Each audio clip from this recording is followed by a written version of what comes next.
Oh, hello. Bonjour.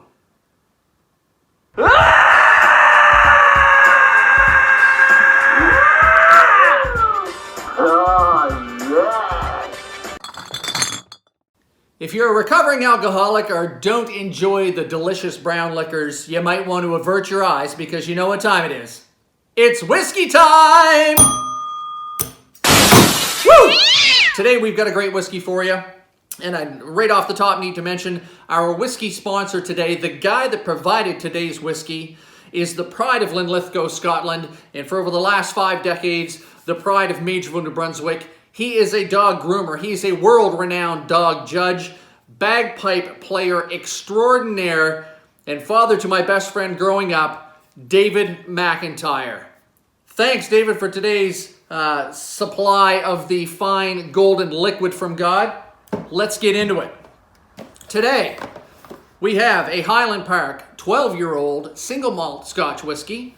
This whiskey is at 43 ABV, or 43% alcohol by volume, and it comes from the island of Orkney, which is, we'll throw the picture up there, way up north in Scotland. And according to this map, they have it as an island whiskey. It's more generally known as a Highland whiskey. So today, we'll just call it a Highland Island. Why not? Let's get into it. Maybe. There you go. Nothing in the case for us there. Lovely color on that. Like I said, this is a 12-year-old single malt Scotch whiskey. Let's not mess around. Open her up. Once again, folks, unboxings here on YATR. Oh, wait for it. That's a beautiful sound. Let's get into it. Now this one's 43% alcohol by volume, like I said, so sometimes I'm add water, but today I'm not going to, because I've had this one before, I'm not going to lie. This isn't my first bottle of 12. Let's have a smell, or the nose as the mucky mucks call it. Ooh.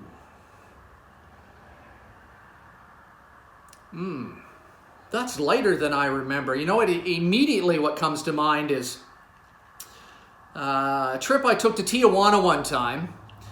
We were on the streets of Tijuana and I was sitting on a donkey painted up like a zebra. And the Mexican man that was helping me out with that, taking my picture I think, had a poncho on that he had obviously poured an entire quart of tequila on.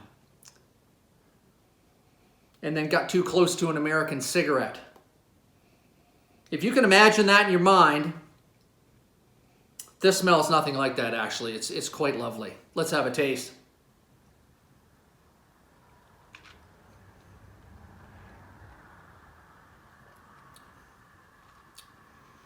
That's a nice light young whiskey.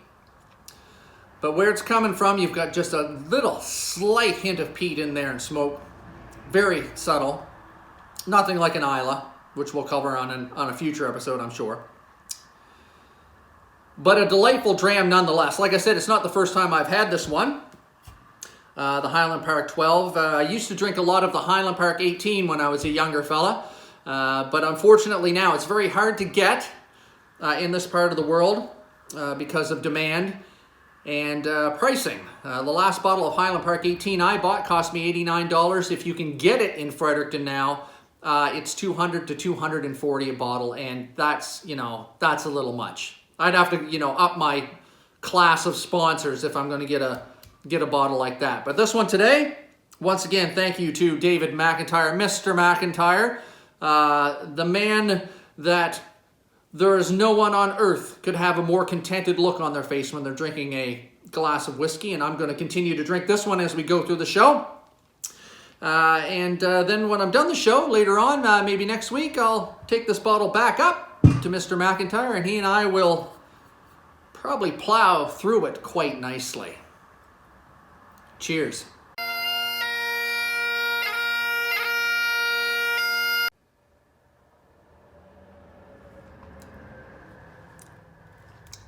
Hello friends, welcome to episode 4 of YATR. Markus, Harvey here.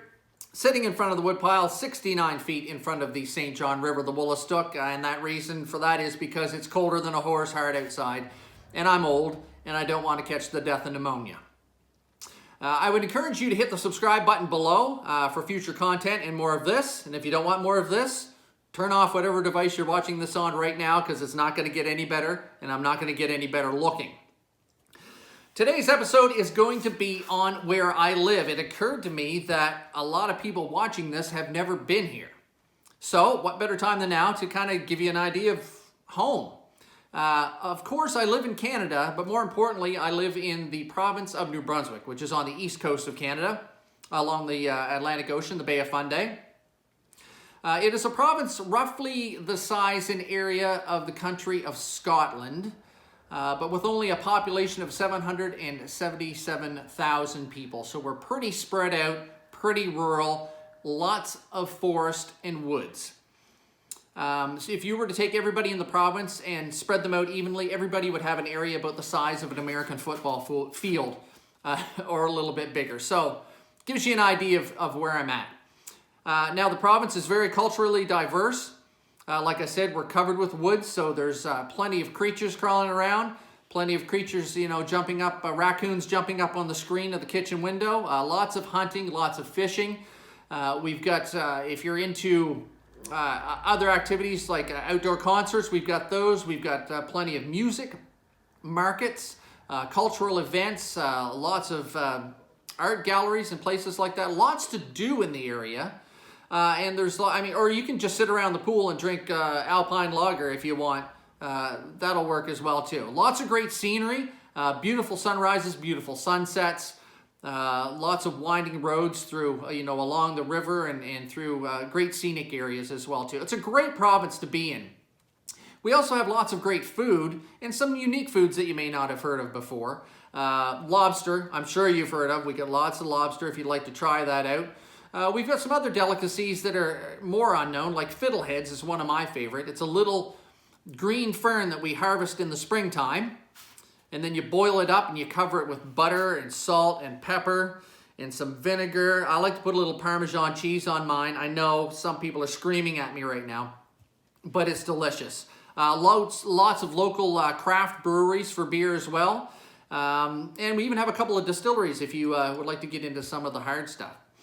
Another thing that we have that, seeing as we just went through Christmas, one of my personal favorites is chicken bones. Now, I'm not telling you to go and get a chicken and then eat the bones. No, I'm talking about the candy. I've got some here. Chicken bones. These are candy that are very popular here in New Brunswick at Christmas time. I'll show you one. Set that over there. Stay there. Little pink cinnamon covered candy, and inside that is delicious chocolate. So lots to do here in New Brunswick. Beautiful area. This is my home. I live just outside of the capital city of Fredericton, like I said, along the St. John River. Some of you know that, some of you don't. But that's where it's at. That's home. Now it is great, but we do have some other issues in this province. Because we are so rural, there's a lot of opiate drug addiction and meth addiction. We also have some mental health issues that kind of go along with that in the area. And in the populated areas, homelessness is an issue as well.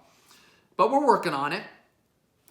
But another thing about New Brunswick that you may or may not know is that we are the first and only bilingual province in the country, government-mandated bilingualism. Why they had to do it, I don't understand, because New Brunswick has been bilingual, French and English, since before New Brunswick was New Brunswick. But I digress. Back in 1969, the year I was born, the premier at the time decided to make New Brunswick officially bilingual. Now, I think at that point in time, I was a baby, so I don't know, but I believe the French population, the minority, was not receiving fair treatment. So they made the original premise of making New Brunswick officially bilingual was to give everybody an equal opportunity regardless of what language you spoke. Now it's 50 years later and we are still the only official bilingual province in Canada. So that should kind of give you an idea of how well it's working.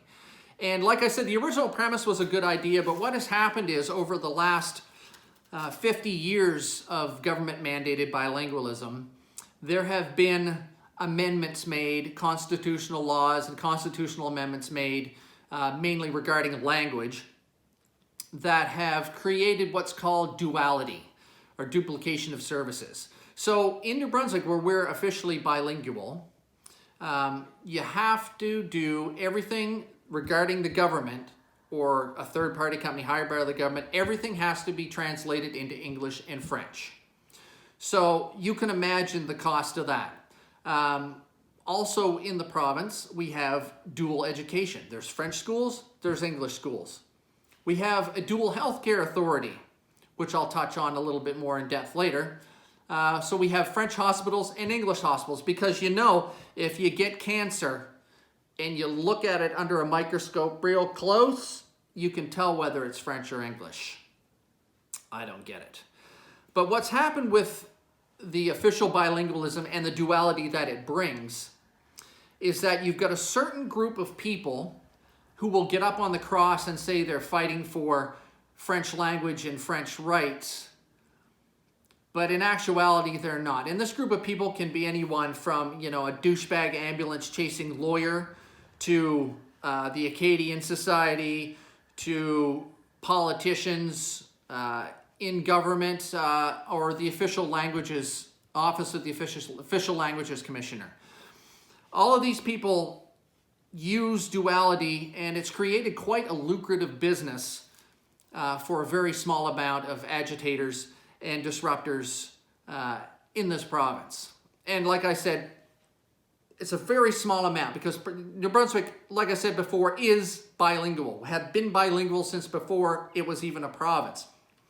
99% of folks get along, unless we're playing hockey against you, then it gets a little feisty, especially with the bad reffing up north. But there is a small group of people that use the duality, and like I said, say they're fighting for French culture and French rights, but really they're just there for filling their pockets with money, for power, or to justify their position. And it's not, you know, it's not helping, it's hobbling our province, and it's only a few amount of people that are causing this divisiveness. We are currently the poorest province in the country. We have the highest population of seniors over the age of 65, and we have a functional literacy rate below 50%. So just to give you a little heads up on what functional literacy is really quickly, if you were to go to the doctor and he was to prescribe you some pills, and you got directions with those pills that you had to read, if you're functionally illiterate, you can't read that. So over half the population of the province is functionally illiterate. But on the other side of that, 90% of the province can speak and understand English. So you can see where there's some divisions there. Like I said, the majority of the province gets along, but there's a small group of agitators that are making a whole lot of money and getting a whole lot of power and justifying their existence by creating the language divide.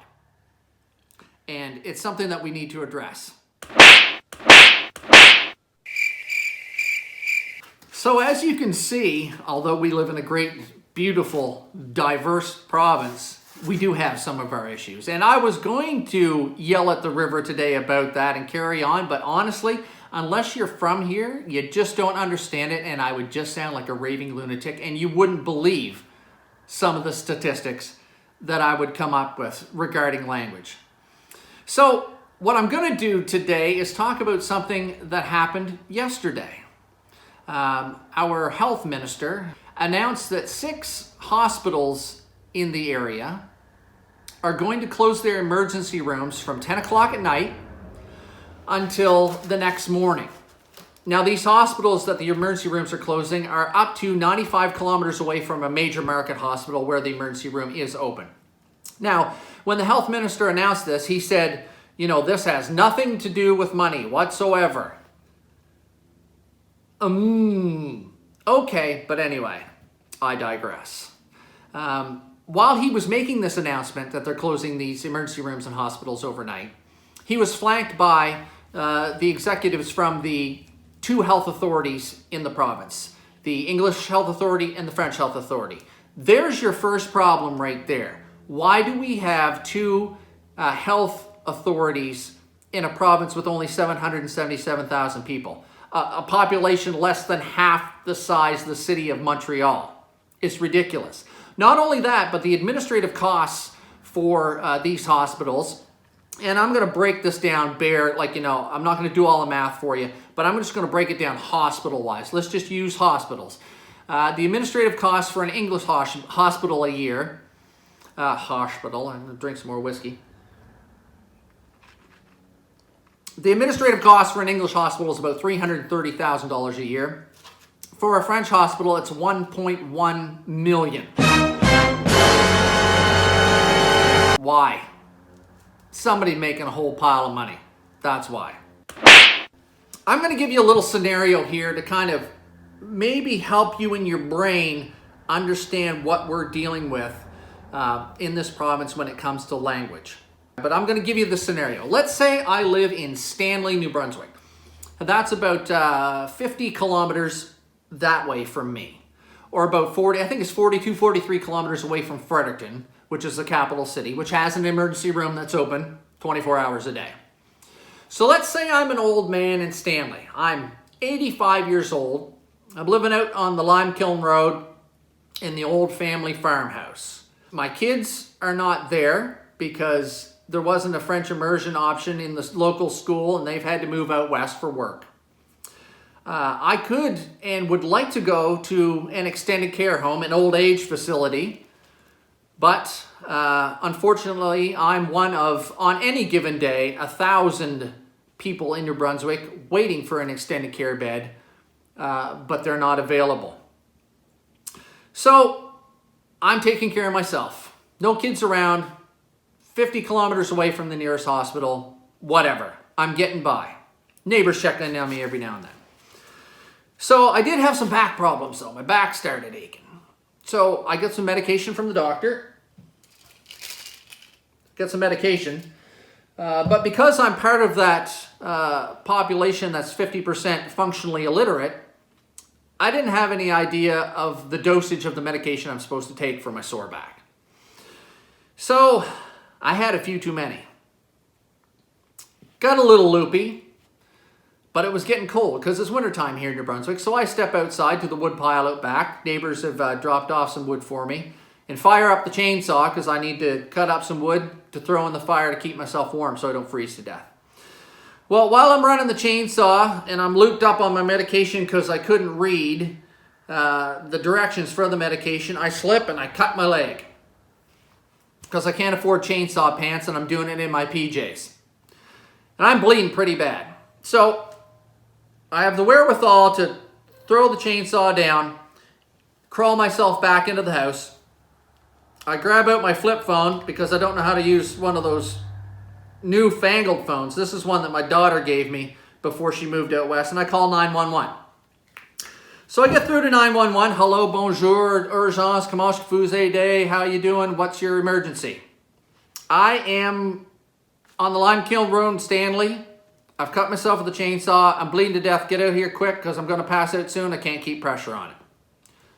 So that call goes out. Now, in the province of New Brunswick, because we are officially bilingual, and because there are a whole bunch of people, a small minority of people who enjoy agitating, being divisive, dividing, making money, getting power, and whatnot off of bastardizing and twisting the constitutional language amendments, the ambulances in New Brunswick every ambulance has to have a French-speaking paramedic on the ambulance. We don't have enough paramedics. I have friends, I have family who are English paramedics who are unemployed now or who've just left stressed out because they couldn't, get enough work and it was messing with their heads. So anyway, sorry, back to the kitchen. I'm 85 years old. I'm bleeding to death. I've cut myself with the chainsaw. I'm looped up on meds. I've called for an ambulance. Now, the ambulance paramedics are understaffed in this province. And chances are very good that you're going to have an ambulance sent from Fredericton out to Stanley to get me so that it's staffed with a paramedic that can speak French. It takes 45 minutes to an hour, depending on the weather, to get from Fredericton to Stanley, out to the Limekiln Road to fetch me up. And they do that. They send the ambulance, and the ambulance gets there. The neighbors let them into my house, and I'm in my kitchen, dead. Because they took too long to get there. The good news is, they can speak to my neighbor in 2 official languages to tell them that I'm dead. And that's a situation that has happened in this province already. But once again, there's that small group that use the language and twist the amendments to gain themselves power and money and justify their positions, that don't allow translation devices in ambulances. I mean, it's not rocket science here, folks. The people of Canada, and more importantly, the people of New Brunswick, need to wake up, and they need to stop letting this small group of agitators divide us by language. Like, how stupid is that? In this province, we do not need dual health authorities. Combine the 2 of them. I would suggest you use the administrative staff from the English side to oversee it. Ambulances can have translation devices in them. If you want to go back to the constitutional amendments that I mentioned, 16 through 23 regarding language, there's at no point in those constitutional amendments where it says you need to be served in the language of your choice immediately, and it doesn't say you need to be served in the language of your choice by a living, breathing human being. Translation devices are used all over the world in markets where there are many languages. They work. They would make it more efficient. They would allow experienced paramedics that are sitting home right now unemployed to come to work and have ambulances staffed appropriately, so that when I do cut myself with the chainsaw in Limekiln, there's actually an ambulance bay maybe in Stanley, 5-10 minutes away, with somebody on there that can come out, stop the bleeding, and save my life. Like, it's bizarre to me. So folks, we need to be better. We need to be better in New Brunswick, and we need to not stop letting this small divisive amount of people who are looking out for their own interests divide the province and hobble us and make things so convoluted and hard to get by. It's fairly simple. And like I said, I'm an idiot. I'm just a guy yelling at the river, but, you know, let's use some common sense here, folks. I'm going to leave it there. I'm going to drink some whiskey. Chew on that. Like I said, leave some comments below. If you have any questions about what I've just said, or want any facts answered, or you want to, lie check me like I'm Donald Trump or something, put it in a comment below. Get a hold of me. I'm sure there are tons of people out there that can, give you the links to the actual facts. Anyway, have a great day. Thanks for watching episode 4. I promise next time it's going to be a little lighter-hearted, but we will obviously continue to be drinking whiskey, and I will not get any better looking.